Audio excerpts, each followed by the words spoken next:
Granit Xhaka, Ben White, Gabriel Magalhaes, Thomas Partey, Arsenal injuries and team news ahead of Norwich clash. Arsenal defensive duo Ben White and Gabriel Magalhaes have both made a return to training on Monday and ready for Norwich match. The international break may have come at a good time for Ben White and Gabriel as both returned from absences on last Thursday to help Arsenal beat a young Brentford side 4-0 in a behind-closed-doors friendly. The defenders have played only one game between them this term, White featuring in the 2-0 defeat by the Bees on the opening night of the season. He has since tested positive for COVID while Gabriel has been recovering from a knee injury. In their absence, Arsenal have endured their worst start to a season in 67 years, sitting bottom of the Premier League without a goal or a point from 3 games. The Gunners face Norwich on September 11 in a clash of the league's 2 basement clubs, and White and Gabriel could both feature in the heart of the defence for that game. I'm looking forward to watching Ben White and Gabriel Magalhaes play together in the central back and hope we will win this match to turn around the situation. Thomas Partey. Arsenal Al-Harvey received a welcome boost ahead of Saturday's game against Norwich after Thomas Partey returned to full training. The 28-year-old missed the opening 3 league games of the season due to sustaining an ankle ligament injury during the pre-season match against Chelsea last month. As reported by Football London, Partey was expected to be back in action after the international break as he looks to be named in the squad for the weekend's Premier League match. Partey has struggled with injuries since joining from Atletico Madrid for £45 million last summer, but is considered one of Arsenal's most important and experienced players. Granit Xhaka. Ahead of Switzerland's clash with Greece last Wednesday, the Swiss FA confirmed on Twitter that Xhaka had tested positive for COVID-19. The rules on the Swiss government's website state that isolation after a positive COVID-19 test normally lasts 10 days. However, the Swiss FA were planning to have a further test on Thursday, which could have changed his situation. The results of those further tests have not been announced. Mohamed Elneny. Another midfield concern is that of Egyptian Mo Elneny. The Egyptian Football Association announced that he had sustained a problem ahead arriving at the international camp. It is suspected that he was injured in the 4-0 friendly win against Brentford. Sead Kolasinac. Kolasinac may be a doubt after he was forced off during Bosnia and Herzegovina's game with France on Wednesday evening, following a horrible tackle from Jules Koundé, who was subsequently sent off. Reports from Bosnia have since stated that the problem is not serious but it could well be enough to keep the left back out of the upcoming game. Eddie Nketiah. Nketiah also suffered an injury against Thomas Tuchel's side in pre-season, enduring an ankle problem that has kept him out until now. He was due to return to training in early September, but it is unclear when he will next be available. Arsenal are prepared to let 5 first-teamers leave on free transfers next summer. Mikel Arteta is likely to see a number of first-team players leave the club in January or next summer. It's believed Alexandre Lacazette, Eddie Nketiah, Mohamed Elneny, Callum Chambers and Sead Kolasinac will all be allowed to agree pre-contracts elsewhere come January. Now let's go with more detail about each player that they are on the list for transfer. Alexandre Lacazette. We understand that Lacazette has no plans to extend his contract with Arsenal. His contract will expire in 2023. Technical director Edu along with Lacazette's representatives had a tough time attempting to move the Frenchman on this summer.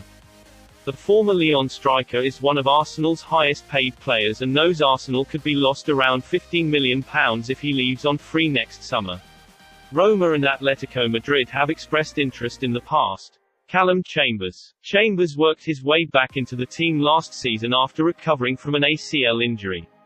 He impressed with performances against Burnley and West Ham, and it's understood Arsenal have an option to extend his contract by 1 year. Gunners boss Mikel Arteta values Chambers' professionalism and versatility, although the option has yet to be taken up by the club. Mohamed Elneny. Arteta remains an admirer of Elneny but the Egyptian midfielder is open to leaving the club. Elneny is behind the likes of Thomas Partey, Sambi Lokonga and Granit Xhaka in the midfielder pecking order at Arsenal. He was linked with a move to Turkish side Galatasaray in recent weeks but looks set to stay at the club until his contract expires. Sead Kolasinac. Another fringe player who has been linked with a number of Turkish teams over the past few months. Kolasinac's move to Fenerbahce reportedly broke down over the Bosnians' wage demands. He looks set to leave the club on a free transfer next summer.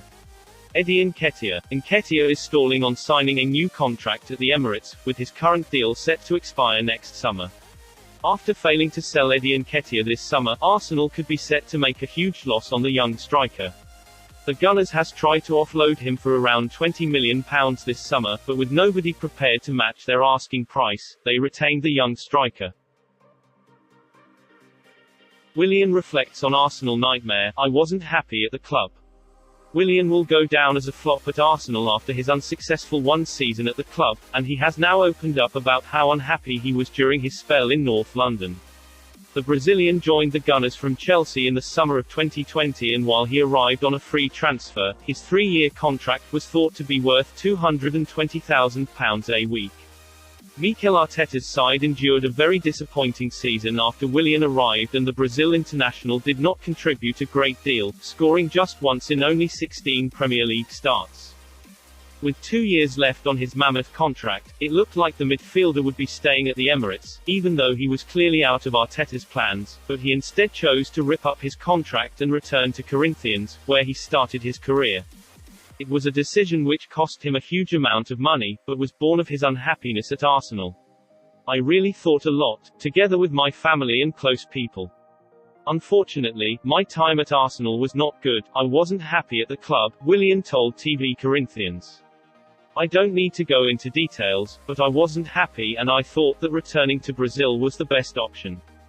I studied some other opportunities, but I wanted to return to Corinthians, to my home, to be close to my family. It's the club that projected me to the world, revealed me. The right time to come back was this. Arsenal's Harry Clarke has won Ross County's Player of the Month awarded after a strong start to the season. Writing on Twitter on Sunday, Ross County FC confirmed that Harry Clarke is their Player of the Month for August 2021. The Ross County fans voted their summer loan signing from Arsenal up for the award, and even some Oldham Athletic fans came to congratulate him in the replies after his positive spell on loan with them last season. Clarke made 3 appearances for Ross County in August, playing the second half against Hibs before starting against Rangers and Aberdeen FC. Those are 3 tricky games, against 3 of the current top 4 in the league, so it's perhaps no surprise Ross County only came away with a point from the fixtures. But Clarke did well on an individual basis. The Arsenal 20-year-old scored against Rangers, and he made the official SPFL Team of the Week for his performance against Aberdeen, his only 2 starts so far. So a Player of the Month award with his club seems well deserved. If you like the video, like, share.